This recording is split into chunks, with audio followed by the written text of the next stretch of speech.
મિત્રો, શિલાજ નોલેજ કોર્નરમાં આપનું હાર્દિક સ્વાગત છે। આજના વિડીયોમાં આપણે જોશું કે સ્પર્ધાત્મક પરીક્ષાની તૈયારી કરતા ઉમેદવારો માટે ખૂબ સારા સમાચાર છે। ગુજરાત સરકારે ગુજરાતના ઉમેદવારોને ગોલ્ડન ચાન્સ આપ્યો છે અને મફત કોચિંગ સેન્ટર માટે આઈએસ સ્ટડી સેન્ટરો શરૂ કર્યા છે। તો મિત્રો, આજના વિડીયોમાં જોશું કે આ સ્ટડી સેન્ટરમાં એડમિશન કેવી રીતે મેળવવું, તેમાં પાત્રતા કોણ ધરાવે છે અને કેટલી બેઠકો ફાળવવામાં આવી છે। તમારો આ વિડીયો છે અંત સુધી જોશો જેથી તમામ માહિતી આપણને મળી શકે। તો મિત્રો, ગુજરાતના યુવાનોએ હવે ગુજરાતની બહાર દિલ્હી કે રાજસ્થાન કે બીજી કોઈ જગ્યાએ મોંઘા કોચિંગ ક્લાસમાં એડમિશન લેવાની કોઈ જરૂર નથી અને આ ઇન્સ્ટિટ્યુશનમાં ખૂબ જ મોંઘા ભાવે બાળકોને કોચિંગ આપવામાં આવે છે। તો ઉમેદવારો છે તેમને સામાન્ય મધ્યમ વર્ગના માણસને પોસાય નહીં એટલું મોંઘું આ કોચિંગ હોય છે, જેમાં 2 થી 2.5 લાખ રૂપિયા અંદાજિત હું કહું છું કે કોચિંગ માટેની ફી હોય છે, ટ્યુશન ફી હોય છે। હવે વિદ્યાર્થીઓને બહાર રહેવા જવું પડે, આઉટ સ્ટેટમાં જાઓ એટલે મકાન ભાડું, જમવાની સગવડ, પછી પુસ્તકોનો ખર્ચ, એવી રીતે 40,000 થી 50,000 રૂપિયાનો એક્સ્ટ્રા ખર્ચ ગણો તો 15 થી 20 લાખ રૂપિયાનો ખર્ચ વિદ્યાર્થીઓને થઈ જાય છે। તો આ ઉમેદવારો છે આવા ખર્ચ બધાને પરવડી ના શકે તેના માટે આવી પરીક્ષા આપવાનું ટાળે છે અને તેમનું આઈએસ કે સરકારી અધિકારી બનવાનું સપનું છે એ પૂરું કરી શકતા નથી। તો મિત્રો, ગુજરાત સરકારે ગુજરાતના યુવાનો માટે એક સરસ જાહેરાત કરી છે। આઈએસ સ્ટડી સેન્ટરો 10 જગ્યાએ ગુજરાતના વિવિધ શહેરોમાં શરૂ કરવામાં આવ્યા છે, જેથી વિદ્યાર્થીઓ તેમના ઘરથી નજીક આ સ્ટડી સેન્ટરમાં અભ્યાસ કરી અને પોતાનું અધિકારી બનવાનું સપનું છે એ પૂરું કરી શકે છે।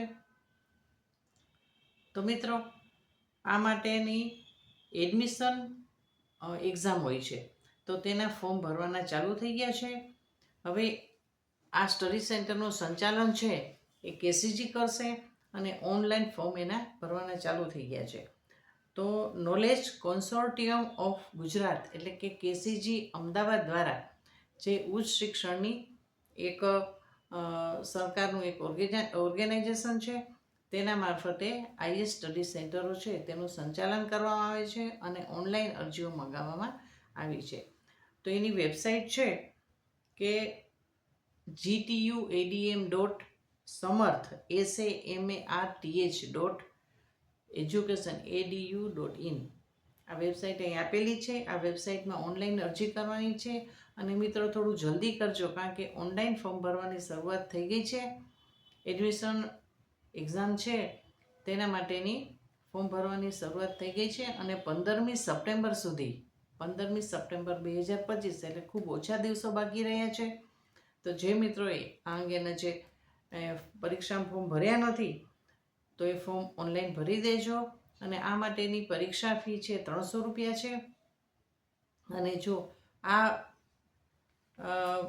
પરીક્ષા 200 માર્કની છે અને તેની ઉપરથી મેરિટ લિસ્ટ બનાવવામાં આવશે, એટલે આ એડમિશન ટેસ્ટ જે પાસ કરશે, જે એક્ઝામ પાસ કરશે એની ઉપરથી મેરિટ લિસ્ટ બની અને પછી આ બેઠકો છે તેની ઉપર ઉમેદવારોને એડમિશન આપવામાં આવશે। તો 10 સ્ટડી સેન્ટરો છે તેમાં દરેકમાં 100 બેઠકો છે, એટલે કુલ 1000 બેઠકોની જોગવાઈ કરેલી છે। એટલે ગુજરાતના અલગ શહેરોમાં આ સ્ટડી સેન્ટરો શરૂ કરવામાં આવ્યા છે। ગુરુ ગોવિંદસિંહ યુનિવર્સિટી ગોધરા, જ્યાં સરકારી પોલિટેકનિક છે ત્યાં, Sardar Patel university Vallabh Vidyanagar, Veer Narmad Dakshin Gujarat university Surat, Kutch university Bhuj, Saurashtra university Rajkot, Junagadh university Junagadh, Bhavnagar university Bhavnagar, Gujarat arts અને science college Ahmedabad, MN college Visnagar, સરકારી વાણિજ્ય કોલેજ ગાંધીનગર। આ 7 યુનિવર્સિટી અને 3 કોલેજ છે જેમાં એડમિશન આપવામાં આવશે।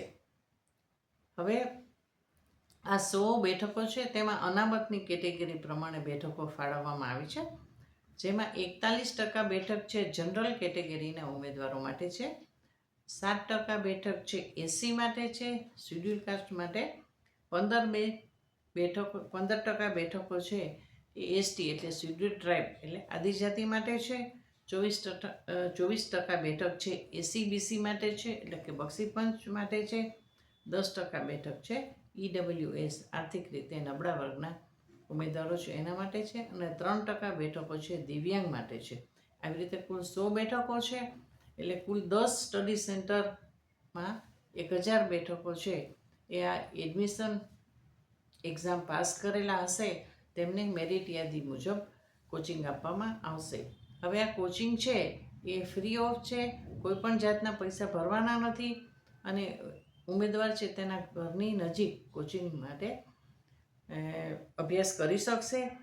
તો વિદ્યાર્થીઓએ પહેલાં આ કોચિંગમાં એડમિશન મળે પછી 2500 રૂપિયા છે એ જમા કરાવવાના છે, અને પછી જ્યારે કોચિંગ પૂરું થાય ત્યારે 2500 રૂપિયા રિફંડેબલ છે, એટલે પછી વિદ્યાર્થીને પરત કરવામાં આવશે. હવે આ માટે પાત્રતા છે કે ઉમેદવાર છે એ ગુજરાતના ઉમેદવારો માટે છે, એટલે ગુજરાતનો રહેવાસી હોવો જોઈએ. અન્ય રાજ્યના હશે તો કોચિંગ લઈ શકશે નહીં. હવે ઉમેદવાર પાસે ગ્રેજ્યુએશનની ડિગ્રી હોવી જોઈએ, ગમે તે ફિલ્ડમાં એમને સ્નાતક કરેલું હોવું જોઈએ. ઉમેદવારની ઓછામાં ઓછી ઉંમર છે 20 વર્ષ હોવી જોઈએ, અને મહત્તમ ઉંમર છે 32 વર્ષ હોવી જોઈએ, અને અનામત વર્ગને આ ઉંમર મર્યાદામાં છૂટછાટ આપવામાં આવશે. તો મિત્રો, તમને બધાને ખબર હશે કે સ્પીપા દ્વારા પણ આઈએસ અધિકારીઓ અને બીજી બધી એક્ઝામ માટેની કોચિંગ ચલાવવામાં આવે છે. તેમાં Sardar Patel institute of public administration છે, તેમાં મહેસાણામાં એક સેન્ટર છે, સુરત છે, રાજકોટ, અમદાવાદ, વડોદરા, ગાંધીનગર, આણંદ અને ભાવનગર આ બધા સ્પીપાના વિભાગીય અને સબ સેન્ટરો છે. તેમાં પણ વિદ્યાર્થીઓને કોચિંગ આપવામાં આવે છે, પરંતુ આનું સંચાલન છે અલગથી થાય છે. સ્પીપા દ્વારા અલગથી એની એડમિશન ટેસ્ટને લેવામાં આવે છે, અને જે આ આઈએસ સ્ટડી સેન્ટર છે જે 10 સેન્ટરો સરકારે નક્કી કરે છે તેના ફોર્મ ભરવાના ચાલુ થઈ ગયા છે, અને એની મુદત છે છેલ્લી 15મી સપ્ટેમ્બર 2025 છે. તો જે મિત્રોએ ફોર્મ નથી ભર્યા તો તાત્કાલિક ફોર્મ ભરી આપજો, અને તમે આ એક્ઝામ પાસ કરી અને કોચિંગમાં પ્રવેશ મેળવો અને આપનું સરકારી અધિકારી બનવાનું સપનું છે એ સાકાર કરો. અને ગુજરાત સરકાર છે આજે મફત કોચિંગ આપે છે, તેના માટે ઉમેદવારો માટે ખૂબ સારી બાબત છે. એટલે મધ્યમ વર્ગના ઉમેદવારો છે તે પણ આ કોચિંગનો લાભ લઈ અને પોતાનું સપનું પૂરું કરી શકશે. તો મિત્રો, મારો આજનો વિડીયો આપને કેવો લાગ્યો છે તે કોમેન્ટ સેક્શનમાં જણાવજો, તેમજ મારો વિડીયો વધારેમાં વધારે શેર કરશો, જેથી જે ઉમેદવારો સ્પર્ધાત્મક પરીક્ષા આપવા માગે છે તેમને માહિતી પહોંચી શકે અને કોચિંગ સહાયનો લાભ લઈ શકે. તો મિત્રો, આજના વિડીયોમાં આટલું જ. હવે હું રજા લઉં છું, ફરીથી મળશું નવા વિડીયો દ્વારા. ત્યાં સુધી બધાને શુભકામના, શુભેચ્છા, નમસ્કાર.